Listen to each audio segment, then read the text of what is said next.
Welcome to the 2024 Poll Watcher Training. I'm Barbara Tangs, the coordinator for Poll Watcher activity in Fairfax County. So I welcome all of you veterans who are back for this year's election season, and welcome also all of the new folks that have recently signed up. We are glad to have you. This training series will be delivered in 8 modules. So if you are a glutton for punishment, you can sit through all 8 in one binge watch, or you can take them one at a time at your convenience. So to get started, let me share my screen.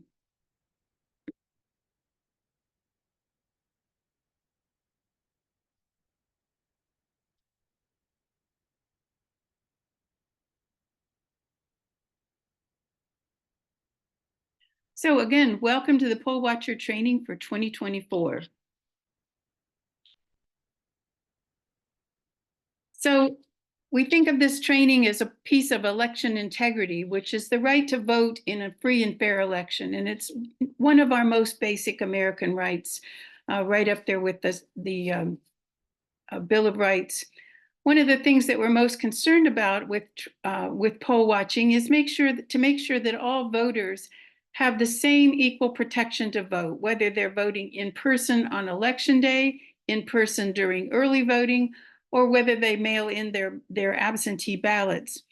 We think of the election officers, those folks who actually staff the polling places, as our first line of defense against any kind of an election problem, because they're the ones that are there. They're interacting with the voter. They're the ones that are helping the voters check them in, make sure they get a ballot, make sure that they submit their ballot to the scanner, and then they get their I voted sticker. So we want them to have a good experience. Poll watchers are the second line of defense because they're the second set of eyes and they're not busy doing, they're observers. So they have a different perspective. They can see more things that are going on because the election officers are very engaged with each voter. Both election officers and poll watchers, though, need to have an understanding of the law and the operations as they're run in Fairfax County. And they both have to have a layman's knowledge, at least, of the laws, what's allowed for poll watchers, what's allowed by the election officers. So both must be a registered voter in Virginia. So for poll watcher etiquette, we want you to walk in with the assumption that you're going to see a well-run, a well-oiled precinct, that everyone has been trained, everyone knows his job, everyone's doing what they're supposed to do, and that they're doing it to the best of their abilities. We don't need anybody running in with any kind of a Rambo attitude, making a scene that's going to just disrupt things. That's not our mode. And understand that you can be invited out of the precinct. Even though you have an official certificate, you can be invited to leave if there's disruption or you're not following the rules.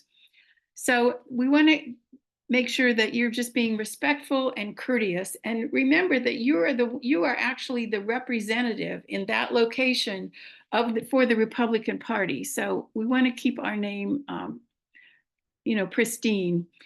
If you do notice something, based on your training today and the rules that you understand, if you notice something questionable or you think is not being handled correctly, please take your concern to the chief or the assistant chief and ask them for resolution. If you don't get the resolution that you're expecting or you think should be, then please, by all means, call the helpline, the RPV helpline at this 804 number, or send them an email. If it's less urgent, send them an email at help@vaprotectthevote.com.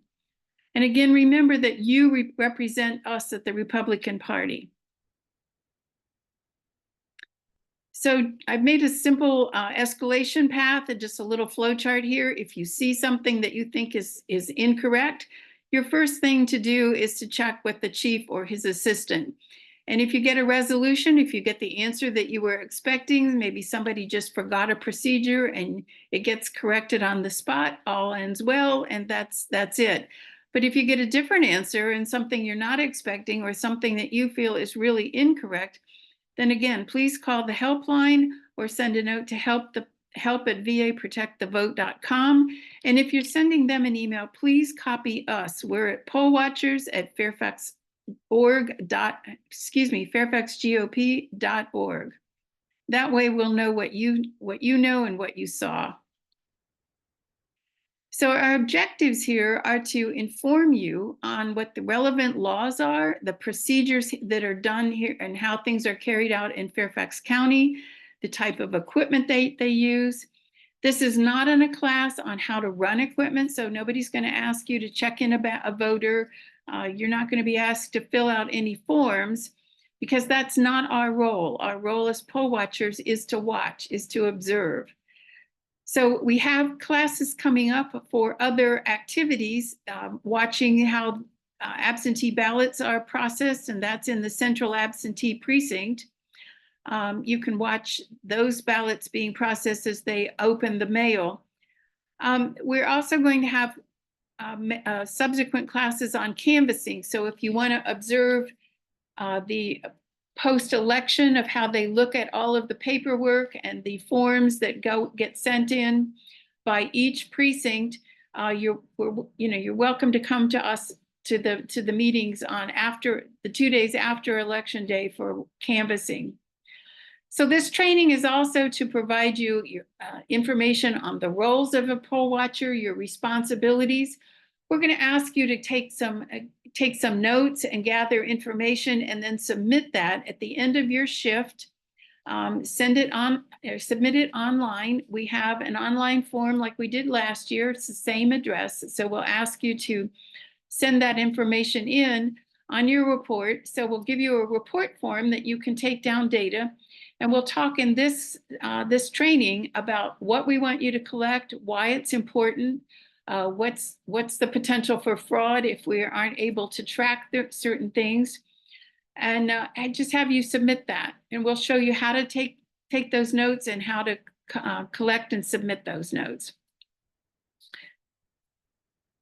So the important thing here is to be able to know, what do you need to know? What is the poll watcher role and responsibility? How do you perform that role? What important information do you need to gather, and where do you find it? And then where do you report it, and what do you see? What do you do? And I think we just explained this. What do you do if you see something that you think is not correct? How do you escalate that? Well, your first line of escalation is to the chief or the assistant chief. So our objectives for reporting, again, are to report online what you see and to report your observations. We're going to ask you for counts, and we'll talk more about these terms, but when you look at the scanner, you can see all of the votes that have ever been counted on or scanned on that machine.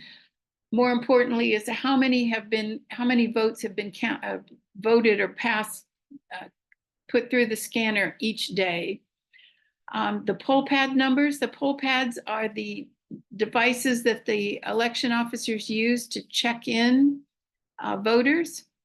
We want to see the red seal number, and I'll have a graphic to show you what that is, but it covers where the thumb drive is on the scanner, and that's the thumb drives are the digital collection devices for making images of every single ballot that gets put through. We want to know how many absentee ballots are brought in. So each day, voters can bring in an absentee ballot, and rather than voting and putting their ballot in a scanner, they can just drop it off in a drop box that's in each precinct. There are zip tie numbers, and we'll talk about that we want you to collect. On each zip tie, there's a little seal at the end where the zip tie flattens out, and there's a printed number on that. So we'd like you to collect that number.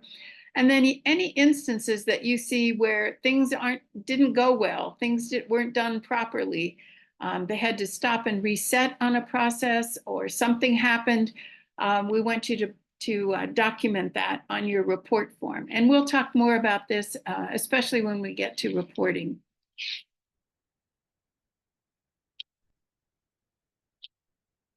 So we'll come back in a minute and talk about poll watcher basics.